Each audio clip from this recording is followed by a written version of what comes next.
सुगेत रियासत की आदि राजधानी पांगना, जिसका नामकरण लाक्षागृह की घटना के बाद पांडवों का के यहाँ विचरण के कारण पांडवांगन से कालांतर में पांगना पड़ा।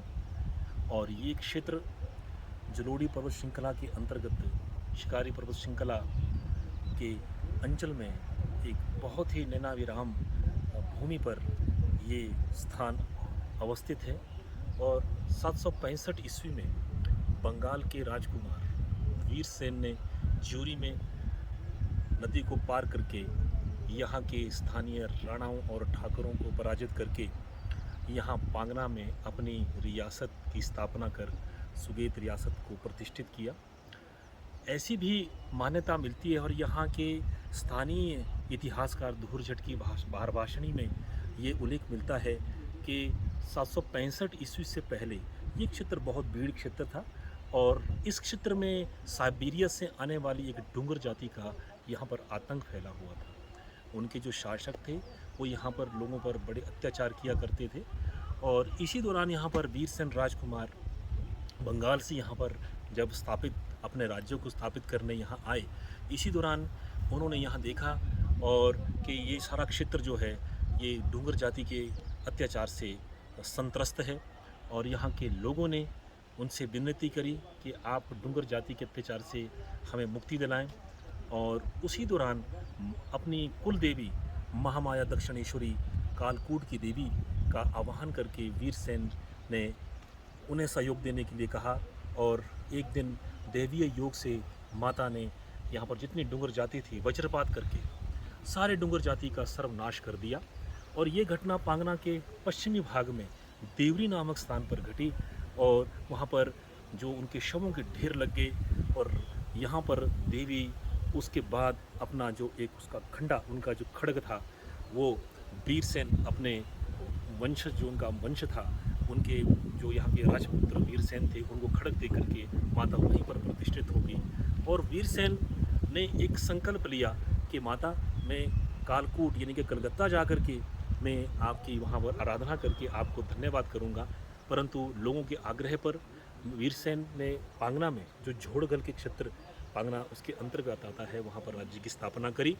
काफ़ी दिनों तक उन्होंने यहाँ राज्य करना शुरू किया, वर्ष बीत गए और जन सेवा में इतने ज़्यादा वो निमग्न हो गए कि उन्हें ये ख्याल नहीं रहा कि कलकत्ता जा कर के माता से आशीष ग्रहण करूं। और एक दिन जब वो स्वप्न में आप देखते हैं कि माता जो है पांगना के उत्तरी भाग में या ठारा ठिम्मर नाम की जगह है जो बिल्कुल किले से पीछे की तरफ एक टेकरी है वहाँ पर है, तो वहाँ पर माता बैठी है।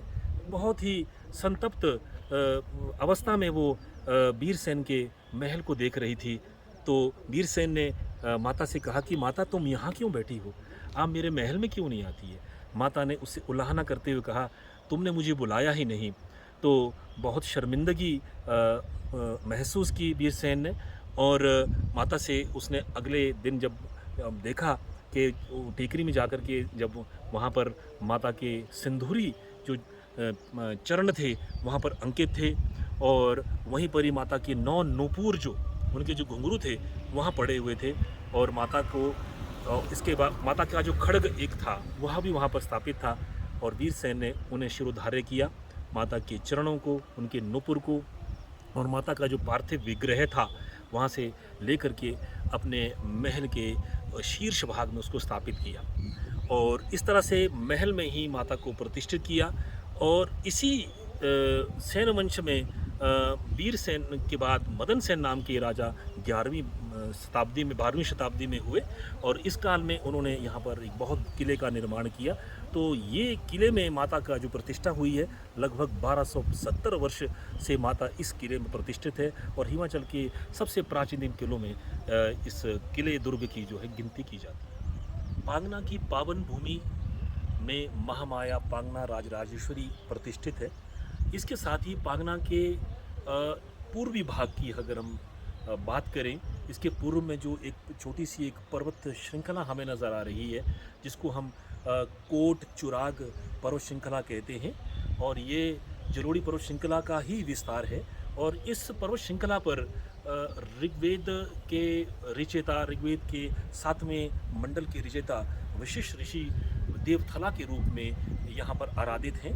और देवथला का जो मंदिर है वो चुराग से इसके पश्चिमी भाग में 4 किलोमीटर की दूरी पर फरास नामक स्थान पर है। और इस देवता के प्राकट्य के विषय में, ऋषि के प्राकट्य के विषय में एक बड़ी यहाँ पर एक जनश्रुति जो है वो समाज में प्रचलित है। और एक समय था जब यहाँ ठाकुरों और राणाओं का राज्य था सेन वंश की स्थापना से पहले। तो उस वक़्त चुराग का एक ठाकुर था और एक कोट में ठाकुर था। सहजो ठाकुर कोट में थे, चुराग में शिशवा ठाकुर थे। दोनों ठाकुरों में वैमनस्य बहुत ज़्यादा था। और जो सहजो ठाकुर जो कोट के थे वो धर्मपरायण थे और जन हितैषी थे। और उनकी इस लोकप्रियता को देख कर के शिशवा ठाकुर बहुत ही वैमनस्य से भर गया और उसके दोनों पुत्रों को एक दिन बुला करके मरवा दिया। और अंत में सहजो ठाकुर की एक लड़की को अगवा करके एक जंगल में ले जा करके उसके साथ उसका शीतहरण करने लगा। और इसी बीच में सहजो ठाकुर की लड़की ने किसी देव शक्ति का आह्वान किया कि मुझे बचाइए। और ठीक उसी वक्त जो है एक राजपुरुष के रूप में वशिष्ठ ऋषि जो है प्रकट होने कहा, तुम घबराओ मत, मैं आपकी रक्षा करूंगा।